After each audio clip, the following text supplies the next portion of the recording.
me this morning I've got Dave Felixstowe from the Scribblers, which is a writing group which has been based in Felixstowe an awful long time. Good morning, Dave. Good morning to you. Good morning. And he's going to tell us all about the Scribblers, about himself, and a lot more besides, I think. So it's far away, Dave. How long have you been going? How's it started? And where are you based? Well, first of all, if I tell you we're based at the Felixstowe Library, yeah. We have the room at the top in the library, which is a nice area to be. We've always been at the library. In fact, it was the library who started the Scribblers many years ago. We think around about 45 years ago. Long while. We've got no evidence of the dates, unfortunately. Or even though I worked at the Suffolk Record Office, we couldn't find any details about the start time. So it's a long-established group. Probably it's the oldest group, or certainly one of the very oldest groups in this area. Yeah. As I say, they've been going that long. When I joined back in '98, last century, as I said. There were about 4 or 5 members that were going along every week. It was not very good, but gradually the membership built, and we've become more structured, I think, as a group, because we do homework assignments now based on perhaps one word. Yeah. Those homework assignments have helped the creativity of the group.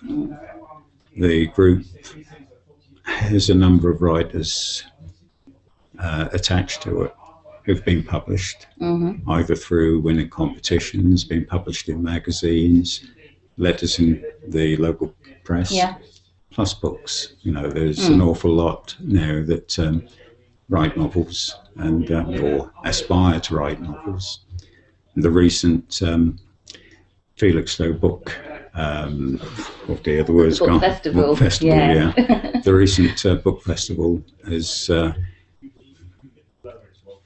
brought some of those writers back out again, and they're beginning to think, well, you know, I've got a half-finished novel. Yeah. We actually sponsored one of the workshops. Oh, which one was that, Dave? That was the writers. I've got to get the right title if I can find it. It was the Writers and Artists Yearbook Guide to Submitting Your Manuscript. Right, okay. And that was held where? That was held at the library. That was at the library, that one. The speaker was Cressida, sorry, I must get that right, Cressida Downing. Okay. She's got her own website. Yeah. She does a lot of publishing herself. She's had a long experience of it. Very good workshop. A lot of our writers actually went to many of the sessions. Oh, I'm sure it's very varied, wasn't it? And so many different venues. Yeah. Unfortunately, I was limited to the number that I could go to, but I went to one with Rosie Thornton, which was an excellent one. And you know, these writers, because they're professional and they've got their own methods, doesn't half sort of give you a lot of inspiration. Yeah. So, you know, it was a really worthwhile festival, and I hope it becomes an annual one. I hope it does as well. I mean, brilliant. I saw Meg came and she gave us an interview a couple of weeks before it actually, you know, took place, and she was just so full of it, you know, what she's created was, it was terrific. It was really brilliant. Yeah. Yeah. That we managed to have the funds to, you know, sponsor one was one thing. You know, whether we'll be able to do the same next time, I hope so. Exactly. But of course, we're not a profit-making organisation at all. No. The only fees that we charge are basically to cover the hire of the room. Yes, which is obvious. Yeah. You know, prior to Suffolk County Council sort of offloading the libraries, we used to get the room free of charge, which was a boom. But these days, well, we have to live in modern times. We do have to live in modern times, unfortunately, Dave. We really You do. So, you've obviously, it says about the writers. What would you say was the average age of people now concerned? Well, at the moment it feels like 110, but in theory, I suppose we are sort of the 50s, perhaps. You know, I would say the 50s. Yeah. I mean, the problem is that, I say problem, it's not really a problem, but we've had youngsters in the past, and they will stay for a certain amount of time. If they're a young girl, they find a boyfriend. If they're a lad, he'll find a girlfriend, and they've got other interests, which is a shame because some of them are really talented. Really talented, but it's a talent, you know, it's always there, isn't it? It's something you can store, and when the time's right, they can come back. That's right. Yeah. Some do, or some have been back. Yes, I'm sure. We've had one that's gone on to university, studying law, so hopefully her career is now mapped out in front of her. Fantastic.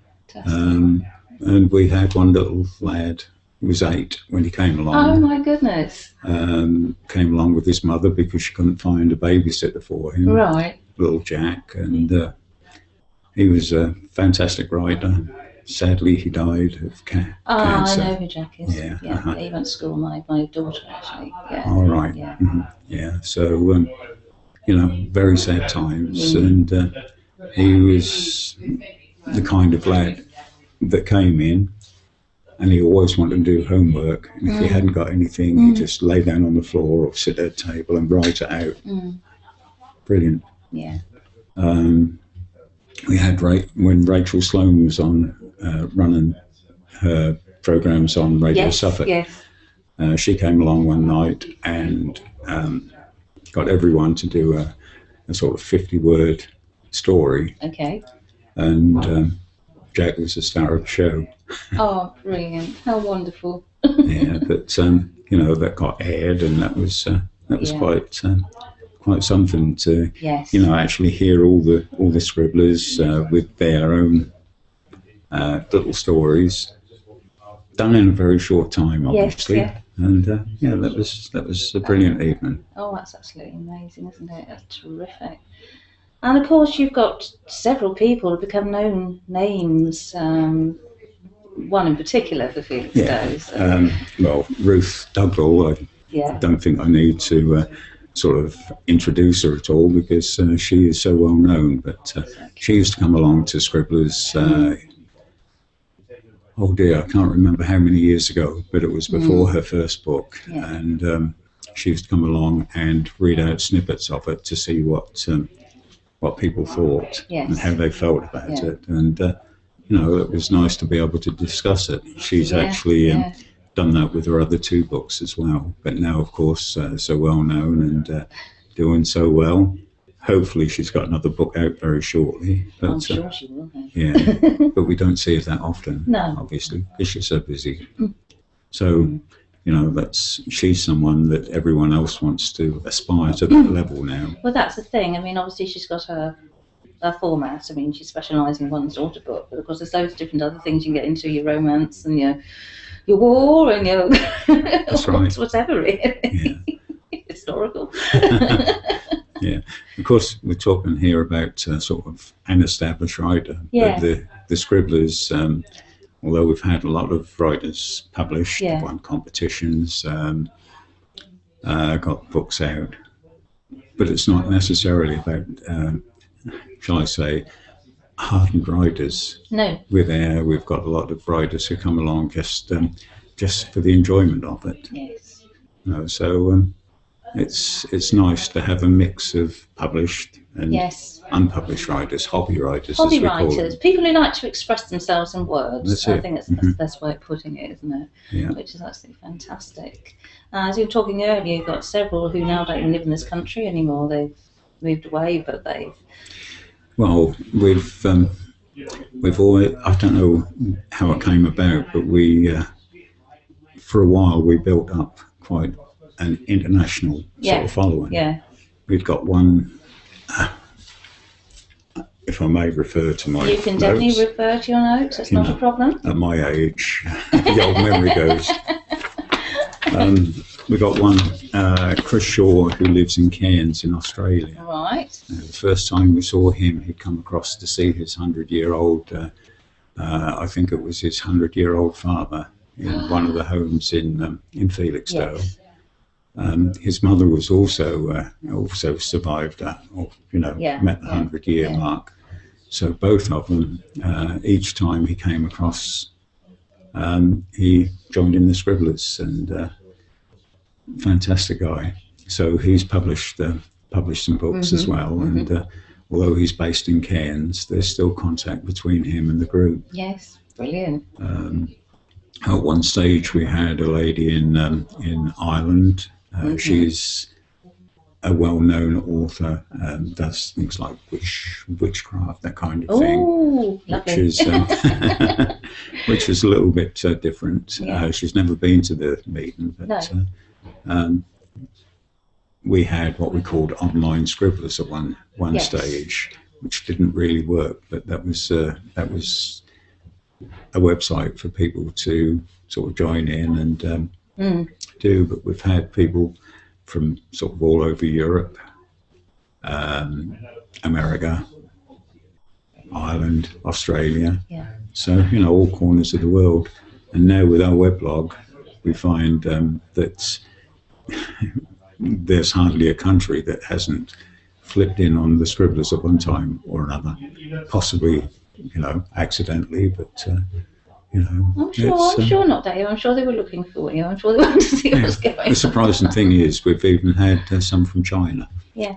But there's no sort of contact. It's just seeing that we get regular visits from people over there. Yeah. But that's just another side to the Scribblers, if you like. There's a draw for writing groups throughout the world, and let's hope that what we've done is just to help promote that little writing. Got another lady, Angela, who lives in. Basically, she spends 6 months in this country and 6 months in Italy. During the summer months, her home is open to writers' groups to go out and have writing weekends or whatever. Oh, wonderful. So that's something for the future, maybe. Definitely for us. is, yes. Writing holidays, yes. That feels.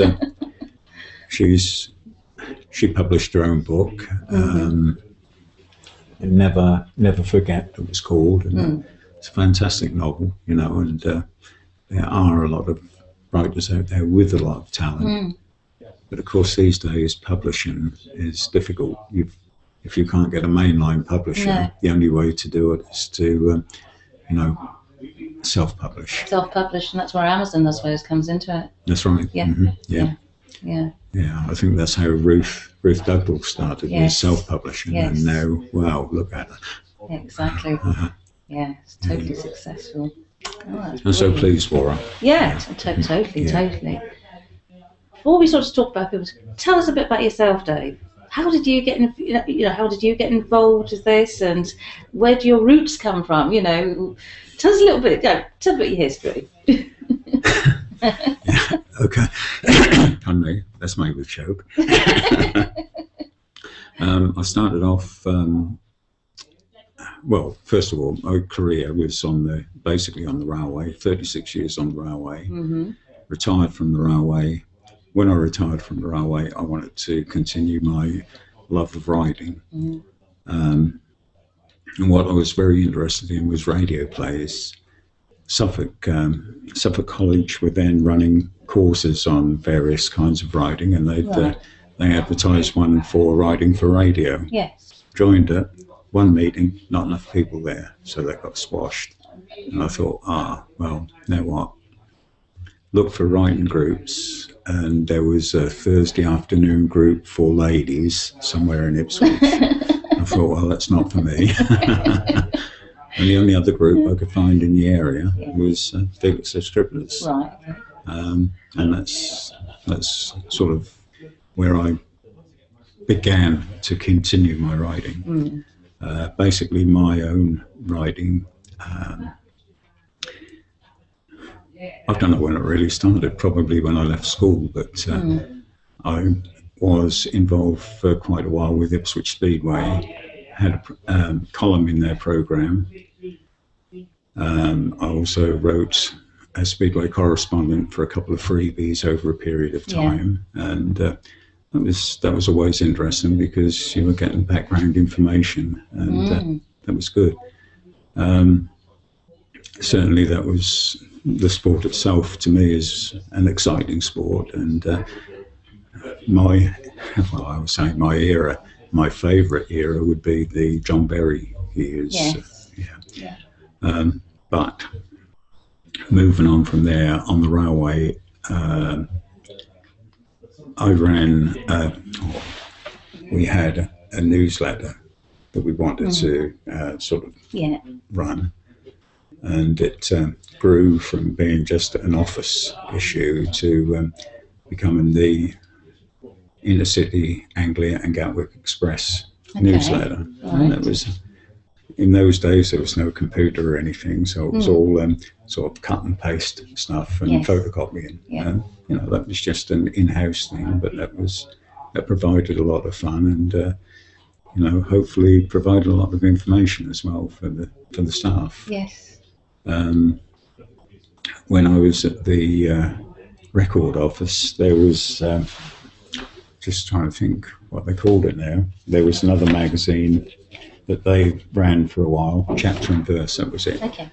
And I used to put articles in there, and on one particular occasion they asked whether I'd like to be guest editor.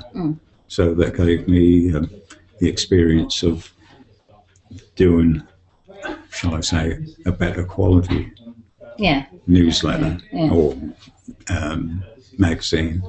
That was quite an enjoyable thing. So I've done one or two things like that. You definitely have. My goodness. As far as the Speedway side is concerned, I did a history of Ipswich Speedway, the book Ipswich Speedway, the first 50 years, along with one of the local people here, Colin Barber. Colin himself was a Speedway promoter at one time, and he gave me a lot of background information on the very early days. So that was good. That was supposed to come out for the 50th anniversary, and we missed that target because there's so much, sort of research to do. Yeah, that's the thing, isn't it, with actual books? Yeah, but you had to be precise. You had to be sort of. There were no facts and figures in there, but it was. You still have to get things have to be right. That's right. So I was pleased with that. That made me the author I wanted to be. What else is there? That's probably about it.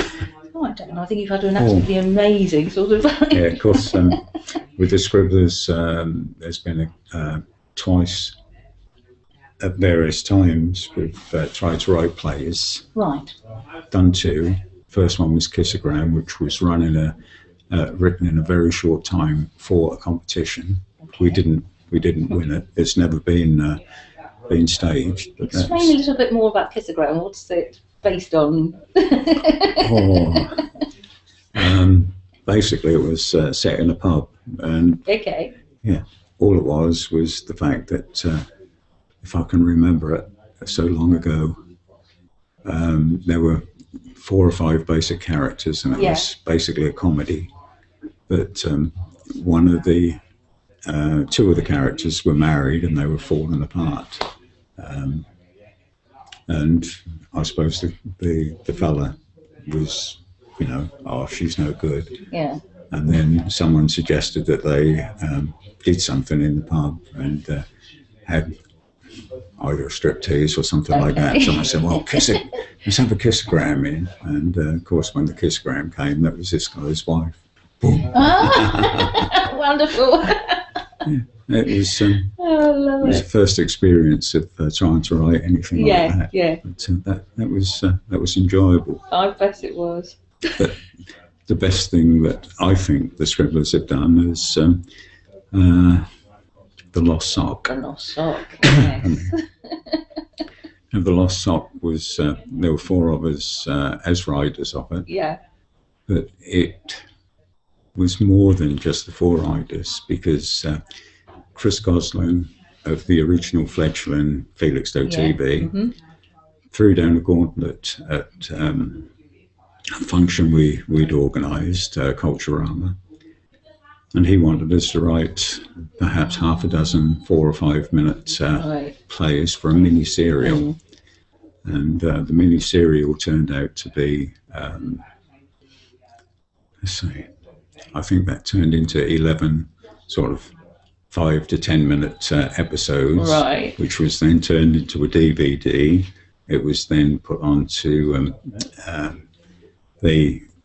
we had our big screen debut at the Spa Pavilion, and additionally that's been on Sky TV, albeit the Caravan channel. But Sky TV, come on, that's national.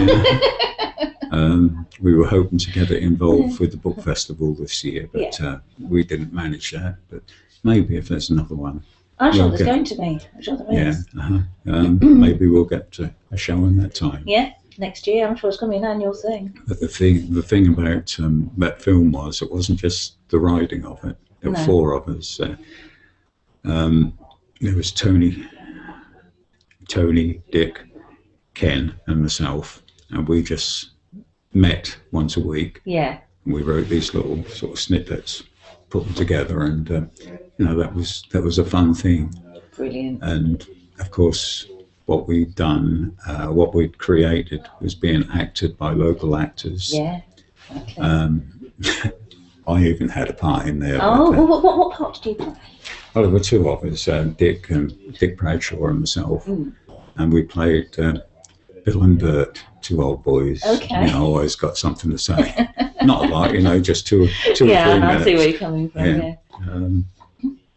So that was good fun. I could never, 2 or 3 minutes, and I could never remember my lines, so I had it written on my hand. The summer scene that we were doing, because of illness, someone broke a leg, so we couldn't do everything. Yeah. So we filmed a summer scene at the start of February, I think. Oh, goodness. Sitting on a bench outside the post office.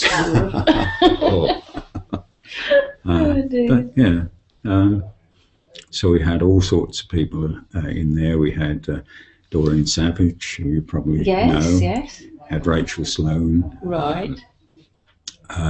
There were all sorts of different people involved. Co's was the shop where it started. Okay.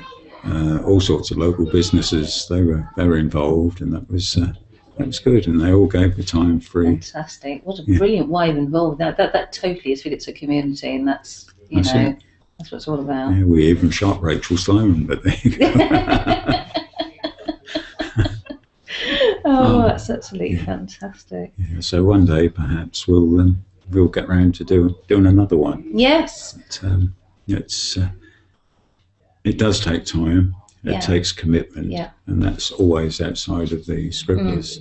The funny thing about the Lost Sock was that when we got the idea, what we did was throw one of our homework sessions up for ideas. Yes. And then we sat around, and every single idea got used, even if it was only a mention. But the one thing we had, one of our members had mentioned savages on the beach. We can't. Think so. There's no way of getting that in. And then we thought Doreen Savage. Oh, brilliant! Wow, wonderful connection. Yeah, really, really good. So that was the last bit. And the idea for the title, The Lost Sock, came from one of our writers who was only over here from Australia. Yeah. Belinda.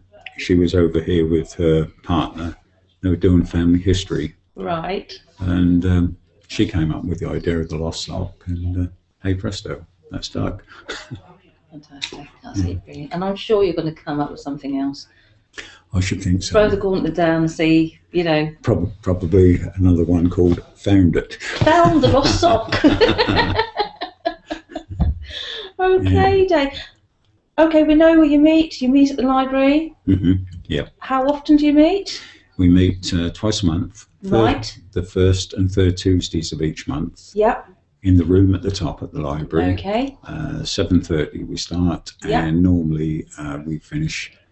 Well, we aim to be out by 10. Yeah. Okay. So there's very few meetings where it runs over that. But it's a nice little atmosphere. We throw homework assignments out, 1,000 words a time. Yeah. So what happens is that you'll go away with this funny sort of word, and you'll come up with a story based around that word, and you'll find that however many people are there, you'll get, if there's 10 there, you'll get 10 different very diverse sort of stories. Fantastic.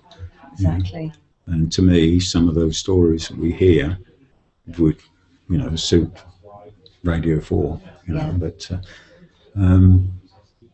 it's something that we do in-house, we enjoy, and that's good. I mean, it's not always just on an odd word, it's sometimes on a geographical area, historical. Yeah. So they're two other areas, but the sort of meeting that I prefer is when we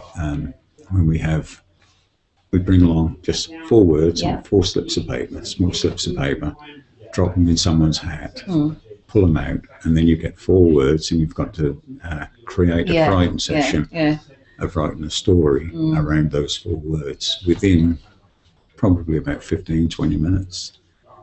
And then reading out the results, and sometimes the stories that come out are fantastic. Yeah. Putting people under pressure. Yes, definitely. Some people, I can't do it, but they probably come out with better stories. Yeah, I think everybody's got that talent to express. That's it. So. And the other thing that we do is we have a little trophy, the Bill Budner Cup, which is in memory of a rider. He was only with us for 6 months before he had a massive heart attack and died. He was a lay preacher at one of the local churches, but he was a scribbler. He made a lot of friends while he was there. And when he died, his wife wanted to do a writing competition for adults and children. So we sort of entered. One of the winner of the children's one actually ended up coming into Scribblers as a sort of full-time member. The trophy we put up every 3 times a year, every 4 months, and I think we've had a dozen winners now, each one holding the trophy for that time. Yes. The winner of the adult competition was Belinda, who I mentioned. Yeah. She'd gone back to Australia. Her winning, she said, put towards a trophy or something. Wonderful. And we did. And Mr. Cobbler, Scott, I forget the name of the road now, but yes, All Road. That's it, All Road. Yeah. He helped us with the trophy. He does all the engraving. He used to be a scribbler himself. Oh, right, okay. So that's ongoing. We've just, I think that was the first 9 sessions, or the first 9 competitions, went to a different writer each time. Brilliant. And the way we do it, they write the story, they bring it in, no name on, and then someone else reads it out. Which is quite a good idea. We've had people that have come in and read for us, so which is the best way of doing it, because you get the same kind of voice with each story. Definitely. And it's been fantastic. And every writer hears the story and they mark it, and then it's the people with the top story. Yeah. So when you think that the first 9 were different writers, it shows the kind of quality that there is. that's what we sort of aspire to do. Yeah. To bring the writers on. Yeah. Uh-huh. Well, I think it's marvellous. I really do. Anybody out there, if you want to take, obviously you're always looking for new members, get yourself down to that library, and show exactly what you can do. Express your feelings, put it down on paper. Dave, it's been wonderful talking to you this morning. You've been absolutely fascinating. I've thoroughly enjoyed it, and I hope our viewers have too, and I'm sure they have too. Yeah, so please come along to Felixstowe Scribblers. We're looking for new blood. Thank you. Okay.